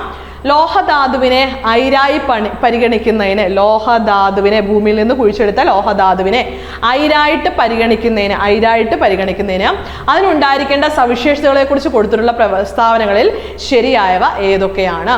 ഞാൻ പറഞ്ഞു 3 സ്റ്റേറ്റ്മെന്റുകളാണ് പ്രധാനമായിട്ടും ഉള്ളത്. ഒന്നാമത്തത് എല്ലാ ധാതുക്കളും അയിരുകളാണ്. എല്ലാ ധാതുക്കളെയും കൂടെ കയറി നമുക്ക് അയിരെന്ന് വിളിക്കാൻ പറ്റുമോ? ഇല്ല. അപ്പൊ അതെന്താണ്? തെറ്റായ സ്റ്റേറ്റ്മെന്റ് ആണ്. ഇനി ലോഹത്തിന്റെ അംശം കൂടുതലായിരിക്കും. തീർച്ചയായിട്ടും അയിരുകൾക്ക് എന്താണ്? ലോഹത്തിന്റെ അംശം കൂടുതലായിരിക്കും. എളുപ്പത്തിലും ചെലവ് കുറഞ്ഞ രീതിയിലും ലോഹത്തെ വേർതിരിക്കാവുന്നതാവണം. തീർച്ചയായിട്ടും അതെ, എളുപ്പത്തിലും ചിലവ് കുറഞ്ഞ രീതിയിലും ലോഹത്തെ വേർതിരിക്കാൻ കഴിയുന്നവയായിരിക്കണം ഏത്? അയിര് എന്ന് പറയപ്പെടുന്നത്. അപ്പോൾ ഇതിനകത്ത് ശരിയായ പ്രസ്താവനകൾ ഏതൊക്കെയാണെന്നാണ് ചോദിച്ചേക്കുന്നത്. അപ്പോൾ 2ഉം 3ഉം മാത്രമാണ് ഇവിടെ ശരിയായിട്ട് വരുന്നത്. 1 തെറ്റാണ്. കാരണം നമ്മൾ ഒന്നാമത്തെ ക്വസ്റ്റിനകത്ത് ഈ ഒരു അടുത്ത് തന്നെ നമ്മൾ എക്സ്പ്ലെയിൻ ചെയ്ത് തന്നിട്ടുണ്ട്. അപ്പോൾ അത് നിങ്ങൾ ഒന്നുകൂടെ ഒന്ന് കേട്ട് നോക്കുക കേട്ടോ, തെറ്റിയെങ്കിൽ. ഓക്കെ, അടുത്ത ക്വസ്റ്റ്യനിലേക്ക് വരാം. അടുത്ത ചോദ്യം, ആറ്റത്തിലെ ഏതു കണത്തിന്റെ സാന്നിധ്യമാണ് ജെ തോംസൺ കണ്ടെത്തിയത്? എല്ലാവർക്കും അറിയാം ജെ തോംസൺ കണ്ടെത്തിയ ആരെയാണ്? ഇലക്ട്രോണിനെയാണ്. നമ്മൾ പഠിച്ചിട്ടുണ്ട്. അത് കണ്ടുപിടിച്ചവരുടെ പേര് പഠിക്കാൻ വേണ്ടിയിട്ട് എന്ത് ചെയ്താൽ മതി? ദാണ്ടേ നമ്മൾ എക്സാം ഹോളിലേക്ക് പോകുന്നത് പേനയുമായിട്ടാണ്. പെൻ അല്ലേ? എക്സാം ഹോളിലേക്ക് പെന്നുമായിട്ട് പോകുന്നു. RTC ബസ്സിലാണ് യാത്ര ചെയ്യുന്നത്, KSRTC ബസ്സിൽ. ഓക്കെ, ചിലർ സ്വകാര്യ വാഹനങ്ങളിൽ പോകുന്നുണ്ട്, എങ്കിലും ഓർത്ത് വെക്കാൻ വേണ്ടി ഇങ്ങനെ പഠിച്ചോ, പെൻ RTC. അപ്പോൾ അതാണ്ടേ P എന്ന് പറയുമ്പോൾ Rന് നേരെ വേണം. ഓക്കെ, അതായത് പ്രോട്ടോണിനെ കണ്ടെത്തിയത് റൂദർഫോർഡ്, ഇലക്ട്രോണിനെ കണ്ടെത്തിയത് ജെ തോംസൺ, അടുത്ത എന്താണ്? ന്യൂട്രോണിനെ കണ്ടെത്തിയത് ചാഡ്വിക്ക്. അപ്പോൾ പെൻ-RTC എന്നങ്ങ് പഠിച്ചു വെച്ചേക്കണം കേട്ടോ. പെൻ-RTC, proton Rutherford, electron Thomson, neutron Chadwick. Doubt വരരുത്. അപ്പോൾ എന്താണ് നമ്മുടെ ആറ്റത്തിലെ ഏത് കണത്തിന്റെ സാന്നിധ്യമാണ് കണ്ടെത്തിയെന്ന് വെച്ചാൽ ഇലക്ട്രോണിന്റെ സാന്നിധ്യമാണ് ആര് കണ്ടെത്തിയത്? J.J. തോംസൺ കണ്ടെത്തിയത്. അടുത്ത വീണ്ടും ചോദ്യം വന്നിരിക്കുന്നു. തന്നിരിക്കുന്നതിൽ ക്രിസ്റ്റലാകൃതി ഇല്ലാത്ത കാർബണിന്റെ രൂപാന്തരം ഏത്? നമ്മൾ ഓൾറെഡി പറഞ്ഞു കഴിഞ്ഞു ഏതാണത്? കൽക്കരിയാണ് എന്ന് പഠിച്ചു കഴിഞ്ഞിരിക്കുന്നു. ഓക്കെ, അടുത്ത ചോദ്യം. ലോഹങ്ങളിലൊന്ന് മെർക്കുറി ആണെങ്കിൽ ആ ലോഹസങ്കരം ഏത് പേരിൽ അറിയപ്പെടും? തീർച്ചയായിട്ടും മെർക്കുറി അടങ്ങിയിട്ടുള്ള ഏതൊരു ലോഹസങ്കരത്തെയും നമ്മൾ വിളിക്കുന്ന പേര് അമാൽഗം എന്നാണ്. നമ്മൾ പഠിച്ചു വെച്ചോണം, അമാൽഗം. മെർക്കുറി അടങ്ങിയിട്ടുള്ള ഏതൊരു ലോഹസങ്കരത്തെയും അറിയപ്പെടുന്ന പേരെന്താണ്? അമാൽഗം എന്നാണ്. ഓർത്ത് വെച്ചേക്കാം, മറക്കല്ലേ. ഇനി അടുത്തത്, ഭക്ഷണ കാനുകൾ സിങ്കിന് പകരം ടിന്നുകൊണ്ട് പൊതിഞ്ഞ് സൂക്ഷിക്കുന്നത് എന്തുകൊണ്ടാണ്? ഓക്കെ, ഭക്ഷണത്തിന്റെ ക്യാനുകളൊക്കെ ഇല്ലേ, നമുക്കറിയാം അത് സിങ്കിന്റെ ക്യാനിന് പകരം നമ്മൾ എപ്പോഴും എന്താണ് ടിന്നിന്റെ ക്യാനുകളിലാണ് എപ്പോഴും സൂക്ഷിച്ച് വെക്കാറുള്ളത് അല്ലേ. സോ അപ്പോൾ അതിന് കാരണം എന്താണെന്ന് ചോദിച്ചാൽ സിങ്ക് ടിന്നിനേക്കാൾ ചെലവേറിയതാണ്. അല്ല, അതൊരു കാരണമേ അല്ല. അപ്പോൾ അത് തെറ്റാണെന്ന് മനസ്സിലാക്കാം. അടുത്തത്, ടിന്നിനേക്കാൾ ഉയർന്ന ദ്രവണാങ്കം സിങ്കിനുണ്ട്. അതും തെറ്റായ സ്റ്റേറ്റ്മെന്റ് ആണ്. ഇനിയും സിങ്ക് ടിന്നിനേക്കാൾ കൂടുതൽ റിയാക്റ്റീവ് ആണ്.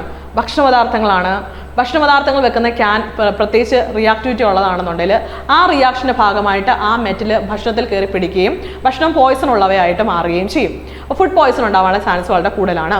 അപ്പോൾ സിങ്ക് എന്ന് പറയപ്പെടുന്നത് ടിന്നിനേക്കാൾ കൂടുതൽ റിയാക്റ്റീവ് ആണ്. സിങ്ക് എന്ത് ചെയ്യും? പെട്ടെന്ന് കയറി ഭക്ഷണപദാർത്ഥങ്ങളിൽ കയറി എന്ത് ചെയ്യും?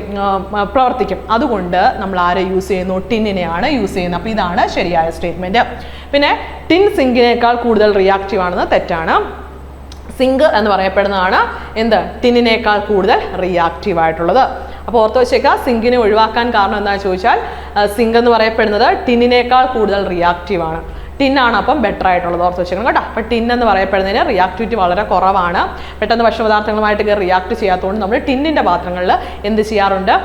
ഭക്ഷണപദാർത്ഥങ്ങൾ പൊതിഞ്ഞ് സൂക്ഷിക്കാറുണ്ട്. പക്ഷേ സിങ്ക് നമ്മൾ യൂസ് ചെയ്യാറില്ല. ഓക്കെ, അതാണ് കാരണം. ക്ലിയർ ആയി എന്ന് കരുതുന്നു. ഓക്കെ, അടുത്ത ചോദ്യം. ലിറ്റ്മസ് ലായനി അമ്ലമാണോ ക്ഷാരമാണോ അല്ലാത്തപ്പോൾ അതിൻ്റെ നിറം എന്താണ്?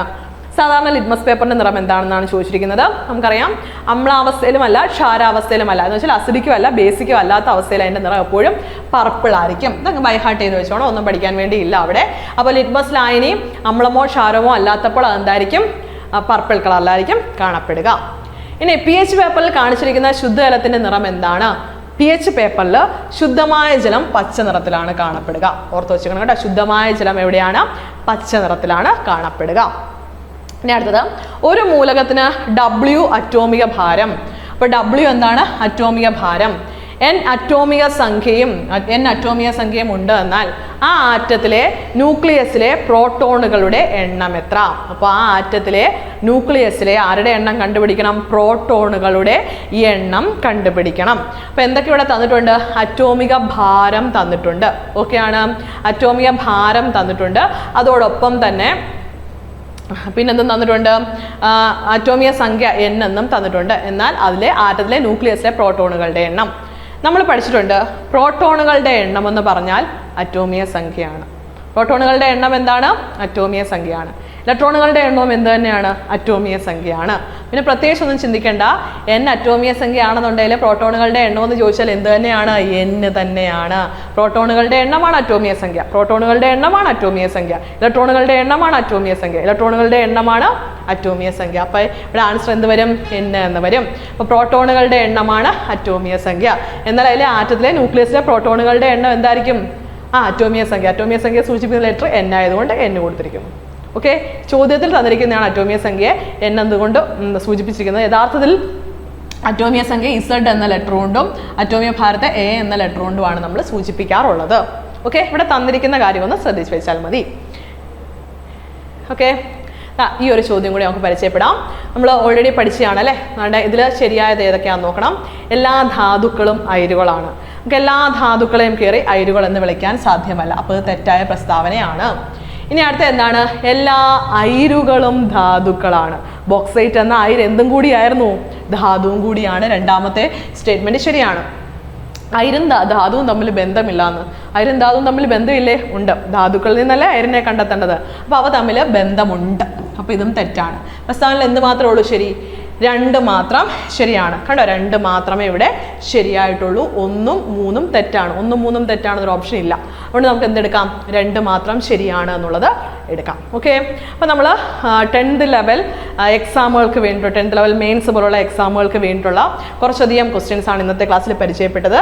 എല്ലാം തന്നെ നിങ്ങൾക്ക് മനസ്സിലായി എന്ന് കരുതുന്നു. എന്തെങ്കിലും ഡൗട്ട് ഉണ്ടെങ്കിൽ ചോദിക്കുക. മറ്റൊരു ക്ലാസ്സിൽ മറ്റൊരു വീഡിയോയുമായിട്ട് വീണ്ടും കാണാം. Thank you all.